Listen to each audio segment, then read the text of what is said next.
mas nós estamos aqui para apresentar a Único, né? Quantos aqui já conhecem a Único? Realmente, esse é um primeiro motivo, né? Passar a conhecer a Único e quais são os desafios científicos e tecnológicos dessa empresa brasileira que lida na área de identidade digital, né? E fraudes, prevenção de fraudes. Correto? Bom, antes de mais nada, nós estamos aqui em 4 pessoas, vamos fazer um jogral aqui, né?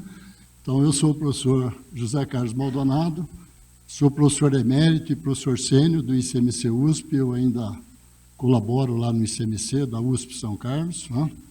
Oriento mestrado, doutorado, participo de outras atividades. Sou conselheiro da SBC, né, 2023-2027, na gestão. Já fui presidente da SBC e, atualmente, eu estou como consultor da Único para trabalhar nessa relação academia e empresa, né? Então, no caso, Único e academia. Então, o domínio que a Único atua é um domínio de extrema relevância social, né? É um domínio que tem alto impacto social e alto impacto econômico, né? Tendo um alto também impacto na empregabilidade. Tá? Então, é um domínio assim, que é estratégico, né, para as relações sociais, sejam virtuais ou presenciais, né? Então, é realmente uma tecnologia e conhecimento estratégico até do ponto de vista nacional, né? Tendo isso como objetivo, nós pensamos em estabelecer um ecossistema de formação de recursos humanos, pesquisa, desenvolvimento e inovação, né? Trabalhando nas temáticas pertinentes aí às soluções da Único, correto? E aqui eu costumo dizer o seguinte, que toda e qualquer área da computação encontra aplicação aqui nesse domínio nosso aqui de identidade digital e fraude, desde cybersecurity, ciência de dados, engenharia de software, infraestrutura, né, ciência de dados. Então, realmente é um contexto com muitos desafios e necessidades de integração de talentos. O que a gente precisa também é ter talentos, né? Então, o que a gente está trazendo aqui? Nesse domínio, a gente pensou na quádrupla hélice, né? Olhando o governo, suas políticas, né, de ciência e tecnologia, a empresa, que traz suas demandas, seus desafios, a academia, que tem grande capacidade de formação de recursos humanos, pesquisa e desenvolvimento, e a sociedade do conhecimento, aqui representada pela Sociedade Brasileira de Computação. A gente entende também que nesse ecossistema é muito fundamental a visão da sociedade científica, porque a sociedade científica, principalmente no Brasil, ela integra as capacidades e habilidades naquela área de atuação. Então, a SBC, por exemplo, tem mais de 30 comissões especiais nas diversas áreas da computação e organiza eventos, né, no Brasil todo, nas diversas temáticas. Então, a gente quer participar desse contexto e fortalecer essa relação no ecossistema, né? Então, do ponto de vista da sociedade científica, por exemplo, a gente está patrocinando o SBSeg, o CBSoft, aqui da DCC Wiki, e o ano que vem nós vamos patrocinar o ICSE, que é o International Conference of Software Engineering, né, que vai ocorrer no Rio. E não só patrocinar, mas a gente está levando, por exemplo, no SBSeg, nós vamos levar conhecimento e experiência na área de detecção de fraudes com aplicação de IA. Então, nós vamos mostrar o que tem sido feito, né, e quais são as soluções e quais são os desafios. E também aprender o estado da arte nesses eventos. Então, essa relação é importante, né? E na academia, a gente sabe, a formação de recursos humanos é fazer pesquisa e desenvolvimento na relação academia-empresa, não só na universidade e não só na empresa, e sim na relação academia-empresa, né? Temos feito diversas visitas para dar esse conhecimento e fazer essa integração, né, da academia com a empresa. E, nessa perspectiva do ecossistema, nós criamos esse programa Único Academy, que é no sentido de contratar talentos, né? É um canal que facilita a integração do acadêmico, da pessoa bem formada, na indústria. Tá? Então, é um canal diferenciado, que é o único que está contratando mestres e doutores para integrar esse time e nos auxiliar na perspectiva da globalização e da expansão que a Único está passando, né? A Único está num processo de globalização. Aqui, então, a equipe vai aprofundar isso, que nós temos aqui o André, né, de Talent Acquisition, o Flan e o Juan, da parte de tecnologia, correto? Então, eles vão aprofundar esses aspectos aqui, da globalização, da expansão, e a contratação de talentos da academia, ela vai facilitar tanto ampliar essa relação da Único com a academia, quanto apoiar o processo de globalização, que tem outros desafios, né? Então, por exemplo, nós estamos agora no México. Então, tem a questão relacionada a documentos, questão relacionada ao biotipo, né, para o reconhecimento. Então, nós precisamos realmente de pessoas que tenham forte capacidade de adaptação, flexibilidade, né, e criatividade para alavancar essas soluções necessárias nesse domínio, correto? Nós já fomos em várias universidades fazendo essa visita. Então, ano passado, nós fomos em várias universidades no Sudeste, no Norte e Nordeste. Nós já temos 3 pessoas contratadas nessa... 3 talentos, na verdade, não são pessoas, 3 talentos contratados. Somos sócio institucional da SBC. Opa!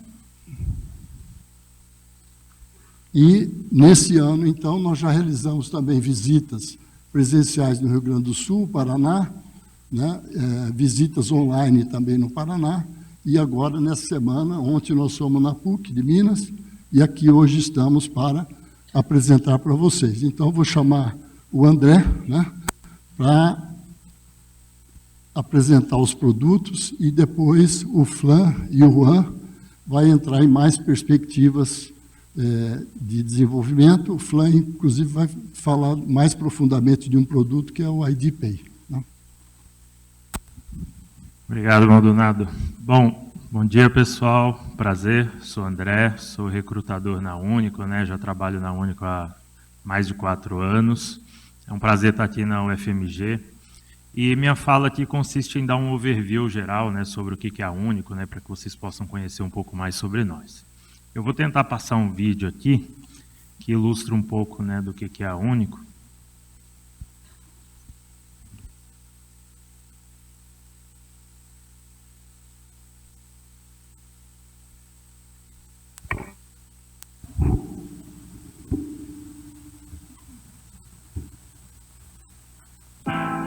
O que é identidade para você? Para a gente, identidade vai muito além de um documento. Identidade é poder ser quem você é poder expressar o que você acredita e ocupar o espaço que você quiser no mundo, de forma simples, segura, instantânea. A gente acredita que todo mundo devia ter privacidade e autonomia sobre seus dados. Autonomia gera segurança. Segurança gera confiança. Confiança gera experiências mais fluidas, que geram mais negócios e mais inovação, transformando mercados, impulsionando pessoas, criando a infraestrutura para a nova economia acontecer. E é exatamente isso que a gente faz. A gente cuida dos seus dados para você construir sua identidade do seu jeito e conquistar um lugar só seu no mundo. Somos a Único.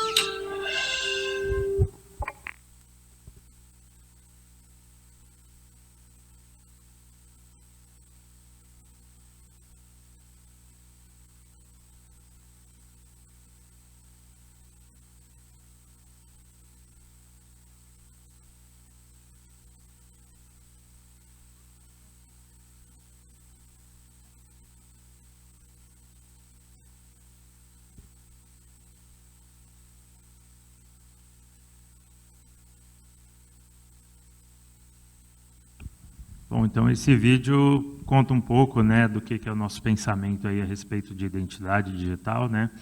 Então a Único é uma empresa brasileira que foi fundada em 2007, a gente já está com 18 anos de mercado.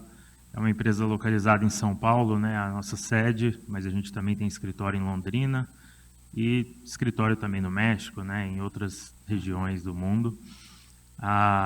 A Único ela tem mais de 800 colaboradores, ela também está com mais de 800 clientes, depois eu vou mostrar um pouco aqui dos clientes que a gente tem. A gente recebeu aportes financeiros, né, entre 2020 e 2022, foram 4 aportes no total, a gente se tornou uma empresa unicórnio em 2021. Hoje o valuation atual da empresa está em 2,6 bilhões de dólares. A gente também conseguiu alcançar break-even no ano passado, né, se tornou uma empresa lucrativa. A Único fez várias aquisições ao longo da sua história, comprou várias empresas, né, 7 delas aqui no Brasil e 2 delas fora do Brasil, né, uma em Dubai, né, chamada OZ Forenses, que a gente comprou no ano passado, e outra chamada Trulli, né, na Cidade do México, também comprada no ano passado. Por conta dessas aquisições, a gente começou a expandir nosso negócio, né, então a gente já está operando fortemente no México, mas com todos os nossos produtos a gente hoje opera em 24 países e a gente também foi eleita ali uma das empresas mais inovadoras, né, pela Fast Company no ano passado. Com relação aos produtos, a Único, aqui tem uma parte dos clientes, né, tem alguns dos clientes que a gente tem, 9 das 10 principais marcas, né, são clientes da Único, né, das marcas varejistas, 4 dos 5 maiores bancos também são clientes da Único e 7 das marcas mais valiosas do Brasil também são clientes nossos, né.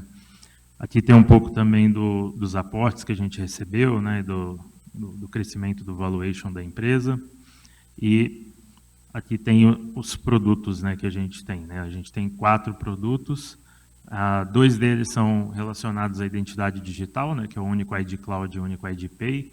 Esse é o nosso carro-chefe, né, nossa principal área de atuação. O Único ID Cloud ele basicamente ele é uma plataforma com várias capacidades de identidade digital, que a gente vai entrar mais em detalhe. Aí tem capacidade para validação de identidade, prova de vida, assinatura digital, reutilização de documentos, entre outras coisas. Tem também o ID Pay, que é uma solução voltada para e-commerce, né, focada em validar compras online via cartão de crédito para garantir a segurança de uma compra e evitar perda financeira, porque muitos clientes acabam cancelando compras pensando que é fraude e, na verdade, era o próprio usuário comprando um produto ali, né, fugindo um pouco do padrão de consumo, né, e às vezes o cliente achava que era fraude, cancelava a compra. O ID Pay ele ajuda a evitar esse tipo de problema, né. E a gente tem também 2 produtos relacionados ao mercado de RH, que é o Único People e o Único Skill, né. O Único People é uma plataforma de admissão, ele faz todo o processo admissional, né, quando uma empresa vai contratar uma pessoa. Esse processo ele é todo automatizado, reduzindo o tempo médio de contratação e o custo com esse processo burocrático, né. A gente reduz em média ali de 12 dias para 3 dias o processo de admissão através do Único People. Já o Único Skill é uma plataforma de benefício de educação. Ele é como se fosse um Netflix de cursos, né? Tem cursos de graduação, pós-MBA, curso de idiomas, cursos livres, e as empresas podem contratar essa plataforma para fornecer para os seus colaboradores como benefício educacional. Como se fosse um convênio médico, né? Só que de educação. Então, esses colaboradores conseguem logar na plataforma e fazer qualquer curso que eles quiserem de forma gratuita.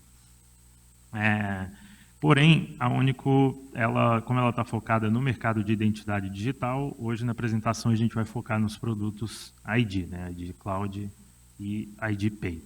Os produtos de RH, inclusive, eles foram ramificados dentro do grupo da Único, né. A gente criou uma empresa específica para cuidar desses produtos, né, que é a empresa Único Skill, e aí a Único ficou mais focada nos produtos de identidade digital.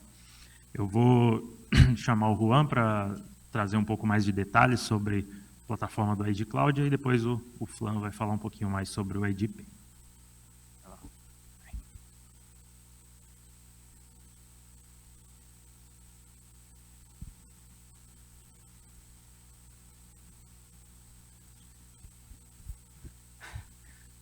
Bom dia pessoal, tentei maximizar a tela, mas não deu certo.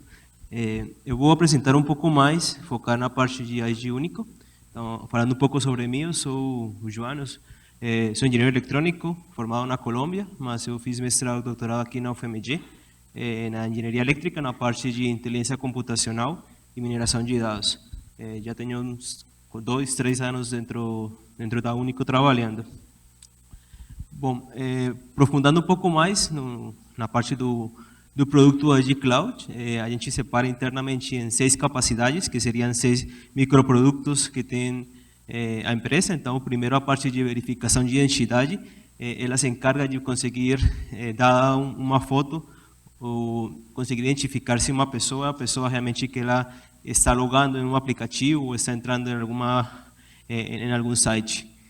Quando ela não consegue identificar se é a pessoa ou não é a pessoa, cai na segunda capacidade, que é uma capacidade chamada internamente de check, que é o score. Então, ele dá um score de risco, que a gente fala para o cliente, eu não sei se a pessoa que está entrando realmente é essa pessoa, mas eu dou um score e o cliente toma a decisão se quer seguir ou não seguir com a transação ou o processo que estiver fazendo. Tem um terceiro, que é a parte de assinatura eletrônica, o qual consiste em a pessoa receber um e-mail, assinar o e-mail e ter uma validação registrada com a identificação facial. Tem a captura e reaproveitamento. Esse produto se encarga de conseguir capturar o documento, armazenar, tipificar os dados, extrair todos os dados do documento, identificar se a pessoa que está entrando realmente é a pessoa do documento. E a gente tem também, aproveitando o banco de dados que tem, a gente fornece para os clientes um reaproveitamento, que você pode entrar e a gente já tem um documento da pessoa e consegue reaproveitar sem precisar capturar novamente. Tem a prova de vida, que é identificar que a pessoa que está capturando a imagem é uma pessoa viva e não é um robô ou é alguma animação que pode estar nesse momento. E tem a validação para que é outro tipo de autenticação, na qual a gente quer identificar que a pessoa que está fazendo um login foi a mesma pessoa que entrou na última sessão. E essas são as 6 capacidades internas que compõem o IG Cloud. Aqui falando um pouco mais sobre outros produtos internos, tem a parte do portal, que ele se encarga de toda a parte de mostrar para os clientes, criar processos, mostrar algumas estatísticas de processos aprovados, não aprovados, bom, tudo que fornecem as capacidades anteriores. Na integração, existem 2 tipos de integração, uma integração by client, onde o cliente se encarga de capturar a imagem, de capturar todos os dados e manda através de uma API para a Único, e a Único processa os dados e retorna o resultado da capacidade que ele quer utilizar. E tem o by Único, que é um produto interno, no qual a Único cuida da jornada do usuário dentro de qualquer aplicação. Aqui o interessante do by Único é que ele tenta ser abrangente para qualquer cliente poder utilizar. Então, a gente tem implementações web, tem implementações de app, Android, iOS para conseguir utilizar. Então, ele se encarga de orquestrar cada uma das capacidades anteriores. Aqui tem outras tecnologias internas que também são desenvolvidas, toda a parte de motores biométricos que se encargam das verificações anteriores. Tem o Device Profiling, que é um SDK interno, que junto com o SDK se encargam de extrair todos os dados do dispositivo, isso para conseguir avaliar risco ou detectar fraudes. Tem tecnologias de liveness, que são diferentes dos motores biométricos, vou apresentar mais para o frente. Tem a tecnologia de Identity, que se encarga de conseguir autenticar os clientes. Como a gente vê aqui, tem muitos dados sensíveis dentro da empresa, então conseguir ter uma aplicação interna que consegue realmente ter uma camada de segurança para os clientes que estão entrando é muito importante. Tem um módulo de análise que cada uma das interações que tem os clientes a gente consegue analisar, seja automático ou manual, uma espécie de auditoria interna que nós temos internamente, tem a mensageria encargada de mandar WhatsApp, e-mail para os usuários, e tem as tecnologias de documentos, que é a parte de captura de documentos. Bom, aprofundando um pouco mais, então, eu apresentei todas as possíveis capacidades que tem dentro da empresa. E aqui eu estou fazendo, vou apresentar para vocês algumas implementações que tem ou casos de usos. Então, a gente trabalha na parte de financeiras, de telecomunicações, via varejo, tem empresas de viagem que, por exemplo, tem a parte de check-in, entrando para algumas salas VIP, por exemplo, e tem algumas aplicações com funções mais genéricas, como recuperação de senha. Então, aqui a gente pode ver que tem algumas, desde transação de Pix, que a gente consegue ajudar a empresa a aprovar uma compra, aprovar uma transação através da validação biométrica. E aqui tem um caso específico de um banco. Então, por exemplo, tem um banco que quer a pessoa abrir uma conta, dentro dela ela pode fazer autorização de investimentos, uma transação de um Pix ou uma solicitação de um crédito, e dentro delas pode utilizar diferentes capacidades. Então, por exemplo, na autorização o cliente já sabe quem é a pessoa que está dentro da aplicação, mas ele quer validar que é uma pessoa viva, então pode utilizar a prova de vida. Ele pode utilizar, por exemplo, para fazer uma transação, ele quer identificar tanto a prova de vida como a pessoa que está entrando. E na solicitação de um crédito, ele poderia também mandar um documento que a pessoa, além de aprovar, fazer a parte de aprovação de verificação de vida, pode fazer a prova de vida, verificação de identidade e assinatura do documento. Da parte de prova de vida, aqui tem um exemplo. Então, acho que a maioria, você já tem entrado em algum banco, alguma aplicação e pedir algumas interações, como, por exemplo, se aproximar na tela, mover a cabeça para cima, para baixo, ou piscar o olho. Então, essas são diferentes características que podem ser extraídas tanto de um vídeo como de uma imagem para conseguir validar que a pessoa é uma pessoa viva. E os modelos que temos internamente, eles tentam identificar realmente que não é um fraude. Quando a gente fala de fraude, é um tópico bastante trabalho dentro da empresa, que nós temos diferentes tipos de fraude. Então, tem o fraude de tela, que seria o representation, que uma pessoa pode capturar uma foto, seja de uma tela, seja de uma foto mesmo, e tentar passar ou burlar as camadas de verificação. Tem outros fraudes que são máscaras, tanto em 3D ou realistas, que podem ser utilizadas para conseguir passar. Então, a gente tem que conseguir detectar. Falando de fraudes um pouco mais físicas, tem fraudes atualmente com IA. Tem muita forma de você conseguir, através de uma imagem, de uma foto, gerar um vídeo e tentar passar uma etapa de verificação. Então, o desafio aqui é como você faz para identificar que realmente esse vídeo é um vídeo real ou é um vídeo gerado através de uma IA. E existem outros tipos de fraudes que são feitos, como injeção de câmera, que tentam conectar câmeras externas para tentar passar os filtros, ou tem também a parte de captura foto, mas eles tentam enviar pacotes externos, fazer alteração dos pacotes do front-end para o back-end, para tentar identificar pessoas diferentes à pessoa que está fazendo a validação nesse momento. Nós temos internamente 3 motores biométricos. Então, tem um motor biométrico de detecção de rosto, no qual você tem uma foto e você quer dentro da foto capturar ou identificar onde está o rosto da pessoa dentro dessa foto. Tem 2 motores biométricos de identificação, que tem a parte de reconhecimento, que dado uma foto, a gente quer identificar essa foto a partir do banco de dados que nós temos existente.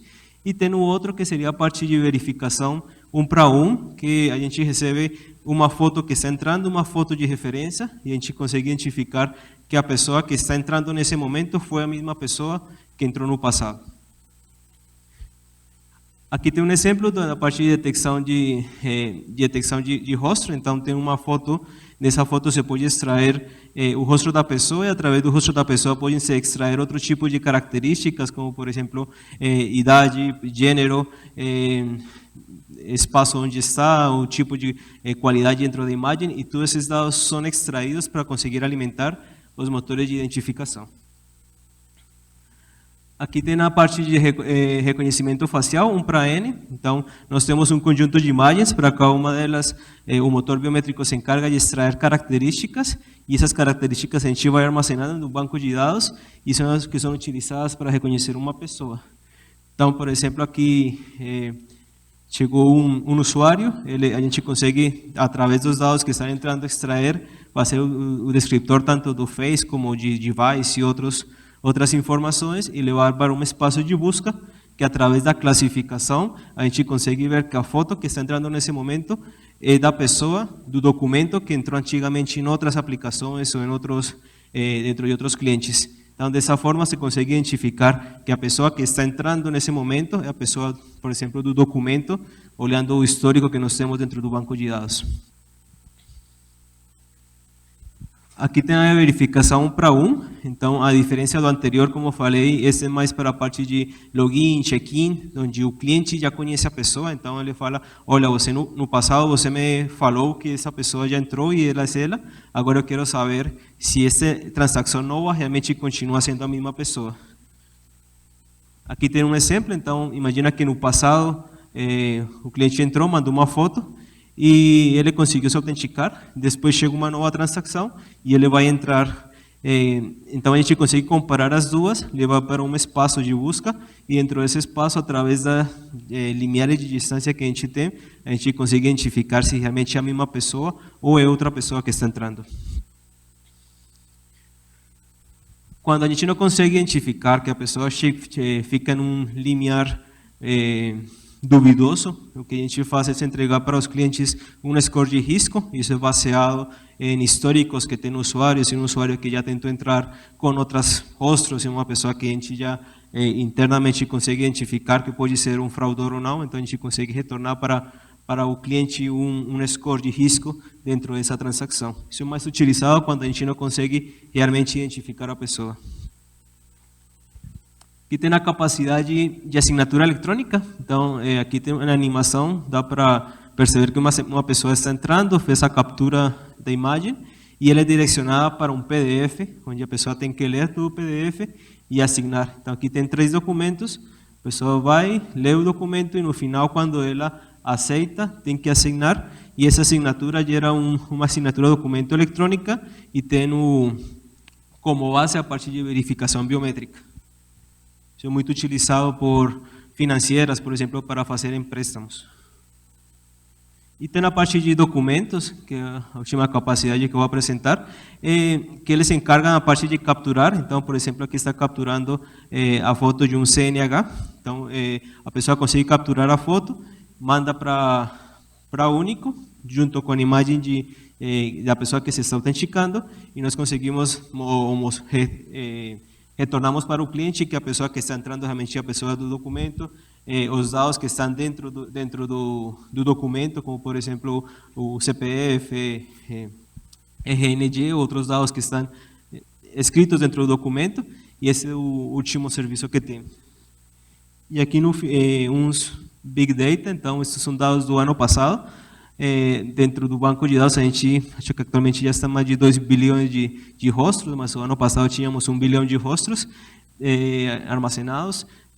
Falando um pouco de novos cadastros por mês, tem 35 milhões de faces por mês, a gente reconhece mais de 15 milhões de requisições, 1 para N e 1 para 1, são quase 100 milhões 96 milhões de requisições por mês. O RPM, aproximadamente de 4.500, acho que hoje já está na taxa de 9.000 requisições por minuto.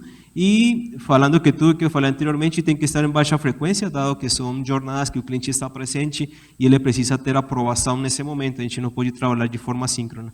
Então a gente tem um tempo de resposta de médio de 150 milissegundos. E aqui falando um pouco da base de dados que a gente tem internamente, então tem um banco de dados de rostos, acho que já no Brasil são quase 9 de 10%, cada 9 de 10 pessoas já estão dentro do banco de dados da Único. Tem um banco de dados de documentos e cartões de crédito, parte de AGPI que o Flan vai apresentar agora, e tem um banco de dados de device, que a gente consegue relacionar as pessoas com os dispositivos que eles utilizam. E tudo isso construi uma camada de segurança que a gente oferece para os clientes. Eu vou passar para o Flan.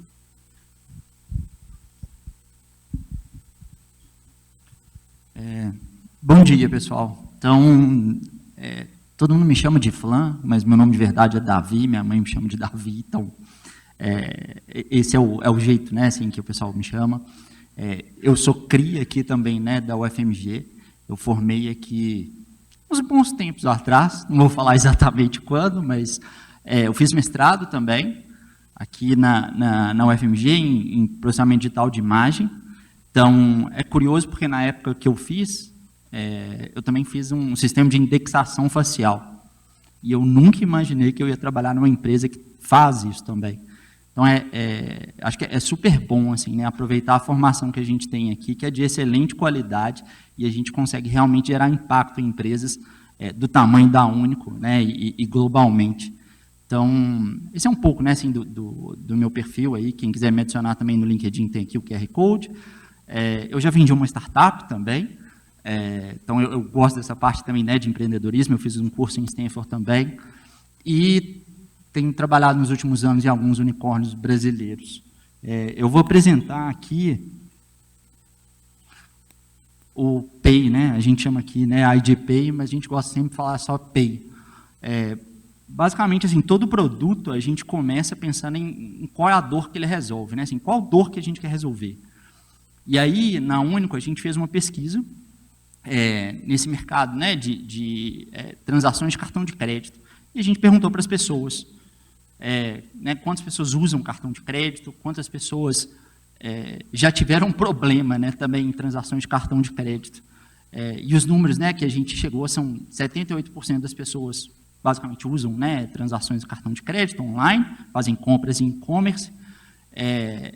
E desse grupo que a gente, né, perguntou, 36% disse que já teve algum problema de compra indevida, né? Ou compraram usando seu cartão, ou a compra foi negada, né? E na verdade não, eu queria realmente fazer a compra e não consegui. Então, essa é a dor do lado, né, do consumidor que a gente enxerga. E a dor do lado do e-commerce também. Então, para o próprio e-commerce, né, assim, quando você está vendendo um produto, você não quer que aquela compra seja negada indevidamente, né? Assim, acho que a gente tem um conjunto grande, né, assim, de antifraudes no mercado que existem hoje, e muitos deles também têm o que a gente chama, né, dos falsos positivos. Né? Assim, não era uma ameaça e efetivamente foi identificado como ameaça, então a compra ela não é feita e o e-commerce acaba, né, assim, perdendo dinheiro, perdendo receita. E aí, né, para vocês terem uma ideia, né, e aí dados de 2022 são um pouco, hoje, né, maior. Então, a gente fala ali, né, 237 bilhões de reais transacionados, e desses 237, 10,3 bilhões foram perdidos, né, em tentativas de fraude. Então, o que a gente pensou com o Pay? Né? Assim, a gente falou, olha, a gente consegue criar, usando, né, essas capacidades que o Juan apresentou, né, de identificação, validação facial, a gente consegue criar um produto que resolve essa dor. E aí a gente criou, né, o ID Pay, que é essa validação no momento da transação, que a gente garante que a pessoa, né, titular do cartão é ela que está fazendo a transação naquele momento e ela é dona daquele cartão que está sendo utilizado. Então, eu vou passar um videozinho rápido, que dá para ver como que o produto funciona.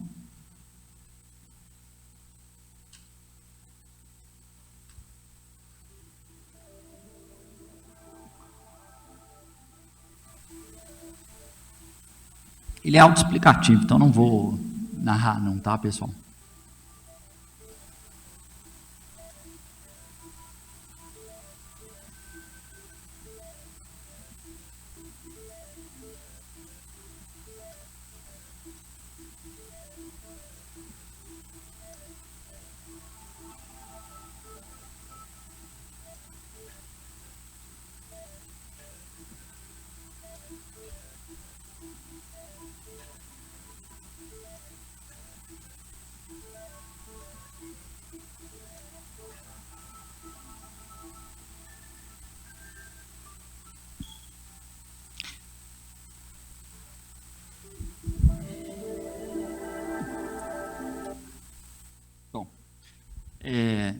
Então, assim, aquela ali é a jornada de compra que a gente tem geralmente no e-commerce, né? A gente vai lá, escolhe o produto, coloca no carrinho, a gente vai digitar o nosso cartão, né, todas as informações do cartão, e aí a gente passa para aquele momento, né, assim, a validação, que é basicamente a única falando, deixa eu verificar que você é quem você diz que é e que você é dono desse cartão que você está usando.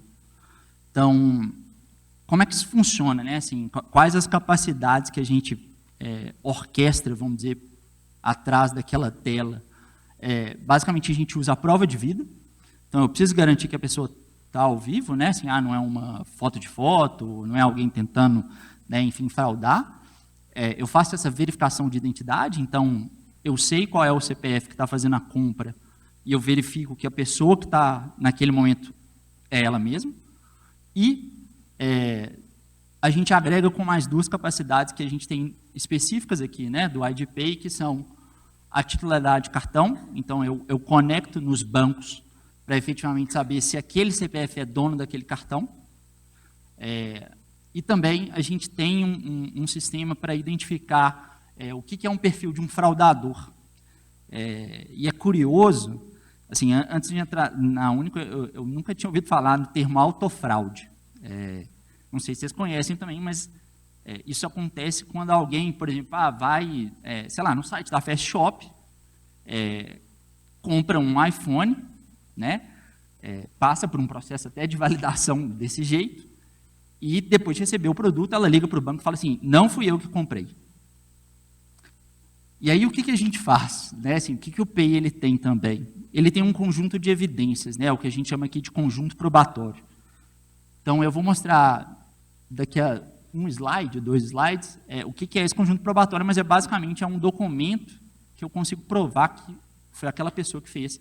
Então, o e-commerce ele consegue mostrar, né, para o banco que, olha, não, essa pessoa fez mesmo. E a gente tem também, né, efetivamente aqui estratégias, né, em muito IA, machine learning e tal, até para a gente identificar esse tipo de comportamento e conseguir bloquear. Então, né, se passar por todas, vamos dizer, essas camadas aqui, a gente aprova a transação. Então, a gente consegue aumentar a conversão do merchant, né, assim, do e-commerce. A gente dá segurança para as pessoas fazerem a compra. A gente tem, né, o que eu falei aqui do caso, né, assim, das evidências de disputa. A cobrança, né, assim, quem paga o IDPay é o merchant, né? Então, assim, a gente cobra uma taxa do merchant, mas é só das transações aprovadas. E a gente garante uma experiência boa do cliente. E tem um cenário também, né? Assim, quando a gente fala que é uma transação inconclusiva, o que é isso, basicamente, né? Quando a pessoa não é, né, quem ela está falando que ela se ela não é titular do cartão, ou se a gente identifica algum comportamento, né, de autofraude ou engenharia social. Então, percebam, né, assim, o produto ele tem essas capacidades. Eu vejo quem é a pessoa, eu comparo, né, vejo qual que é o CPF, mas a gente tem o risco, né, de uma engenharia social, que alguém liga e fala, sei lá, às vezes, né, assim, um idoso, por exemplo, e fala assim, faz a selfie aí para você ganhar um prêmio, sei lá, alguma coisa. Então, a gente consegue também identificar esses cenários e evitar que uma transação dessa avance. Então, quando a gente fala, né, daquelas bases ali que a gente mostrou de dispositivos, a gente consegue detectar esses comportamentos e efetivamente proteger as pessoas nesses cenários, tá? Então, esse aqui é um pouco do que é, né, o nosso conjunto probatório. Então, a gente mostra a foto da pessoa, quando foi feito, a gente mostra dados de localização, a gente mostra dados, né, assim, do navegador, de IP, a gente tem um hash da transação. Então, tudo isso são evidências que o banco consegue, né, verificar e realmente garantir que foi a pessoa que fez mesmo. E, por fim, desde que esse produto foi criado, tem 2 anos, a gente já cresceu 200 vezes. Hoje a gente processa alguns bilhões de reais por mês. E a gente ainda tem muito desafio. Então, a gente fala, né, assim, de aumentar a nossa taxa de aprovação. Então, a gente quer garantir, né, que a gente não tem falsos positivos, a gente quer garantir, né, uma maior receita também, né, para os e-commerce. A gente tem um desafio super interessante de reduzir fricção na jornada. Então, a gente fala aqui muito de, a gente faz a biometria, né, ali é o tirar selfie e tal, mas a gente tem estudado outros mecanismos, né, e outras formas da gente identificar uma pessoa. Então, existem técnicas, né, assim, como biometria comportamental, pesquisa também. Então, são alternativas que a gente tem experimentado também para a gente conseguir reduzir essa fricção. Vocês imaginam, né? Assim, talvez a coisa mais importante que tenha para o e-commerce é garantir que o checkout ocorra de forma rápida. Então, quanto mais fricção a gente pede, assim, pior é para eles, mas a gente precisa garantir segurança.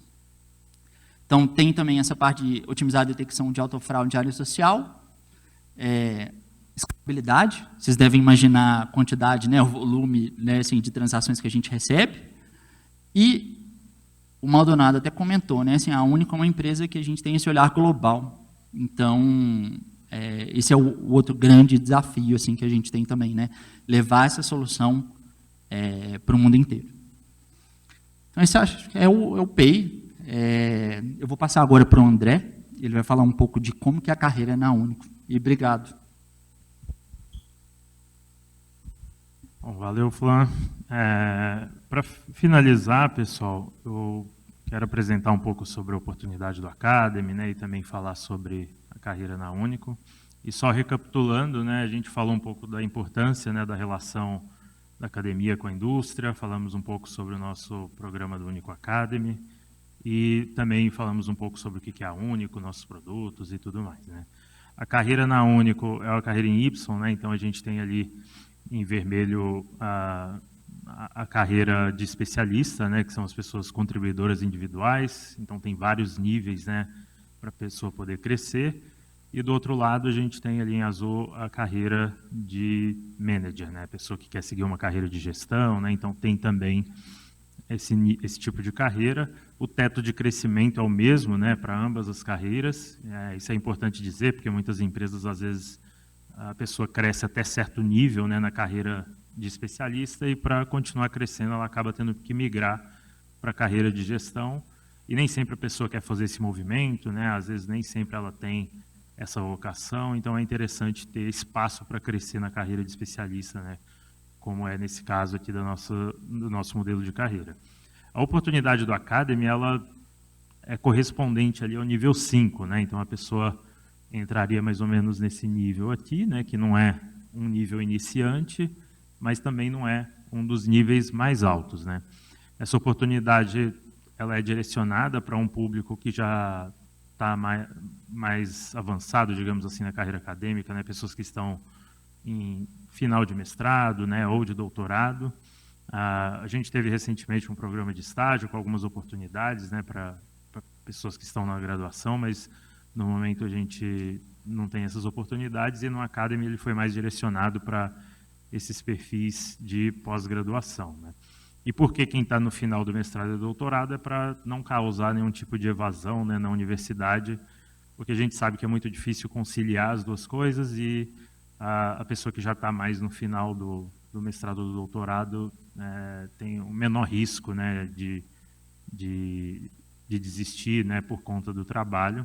E também a gente reforça que a gente sempre pede a anuência, né, do orientador para a pessoa poder trabalhar na Único, né, e não comprometer, né, o mestrado e o doutorado.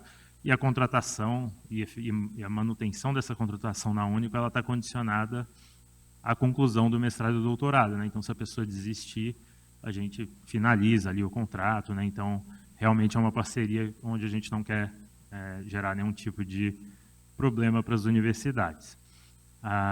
E ainda sobre a carreira, a gente tem feedbacks de one-on-one, né, PDI, para plano de desenvolvimento individual, tem avaliações de performance semestrais, tudo isso para apoiar o desenvolvimento e crescimento do colaborador aqui dentro da Único. Sobre a oportunidade em si, né, a oportunidade seria de software engineer, né, a gente colocou esse nome, mas não se apeguem a ele, essa oportunidade é tanto para pessoas que querem ter carreira na área de engenharia de software, quanto também para pessoas que querem ter carreira em ciência de dados, né? Inclusive, as pessoas que a gente contratou foram até mais voltadas para a ciência de dados. Então, é só um nome genérico, né, que a gente usou ali para a oportunidade do Academy, mas é abrangente tanto para essas duas áreas. É o salário de R$11.000 por mês, é um contrato CLT por prazo determinado, o prazo é de 7 meses, com a possibilidade de efetivação.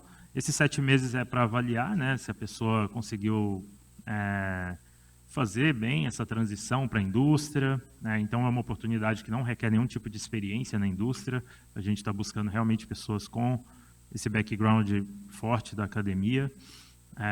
E aí a gente tem esses 6 meses aí para avaliar, né, se foi uma boa transição, se faz sentido continuar com essa pessoa na Único, e se fizer, aí depois desses 7 meses de contrato, a gente efetiva a pessoa, e na hora da efetivação, dependendo da performance da pessoa, ela pode até pular para um outro nível, né, ter uma alteração de cargo e salário. E se a gente decidir não continuar com a pessoa, terminou o contrato temporário ali, aí a gente encerra o contrato.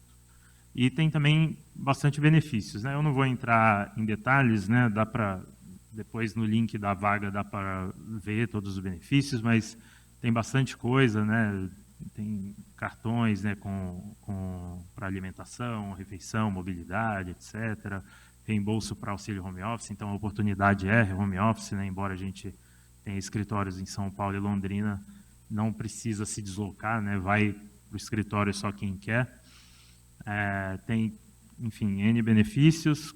Com certeza a Único é uma empresa que se destaca nessa parte de benefícios, ela oferece benefícios acima da média de mercado.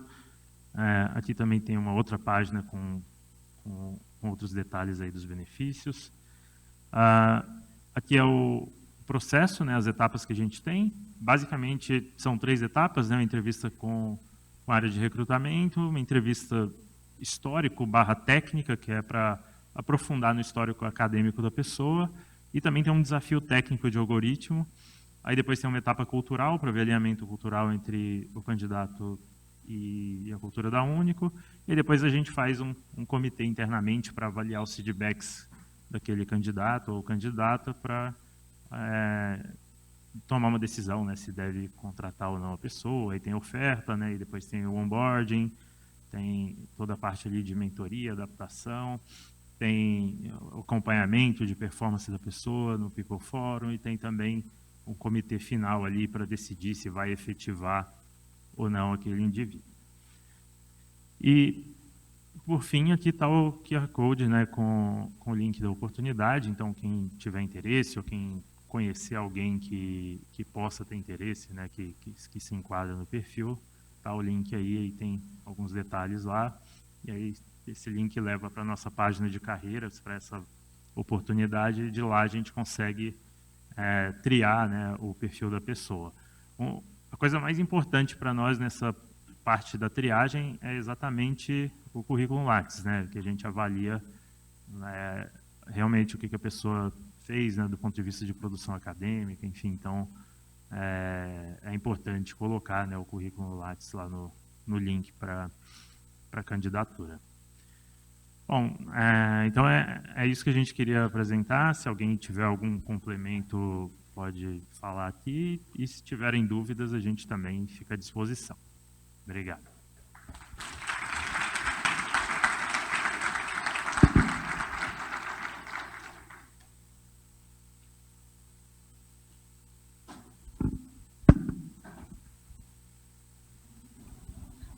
Vamos para as perguntas que a gente recebeu. Como a Único lida com a validação digital Gov por acesso de terceiros? Por exemplo, acesso de um contador a uma conta Gov de um cliente. Como a Único lida com a validação digital Gov por acesso de terceiros? Por exemplo, acesso de um contador à conta Gov de um cliente. Assim, eu não sei se eu entendi bem a pergunta, mas a Único, né, a forma de autenticar, a gente não está conectado com o GovBR, assim. Então, a autenticação é separada, assim. A gente não tem a mesma base, é completamente diferente, é uma solução distinta, assim. Só complementando, um dos exemplos, né, que o Juan citou, abertura de conta num banco, a pessoa coloca os dados dela, tira uma selfie, através dessa selfie a gente analisa ali os pontos sociais, valida com a nossa base e devolve um score para o cliente, né, dizendo se aquela pessoa é ela ou não, né, tem toda a análise ali de device, etc. Então, realmente não tem essa conexão, né, com o governo, então a pessoa precisa estar sendo titular da conta dela para poder ser autenticada pela ONU.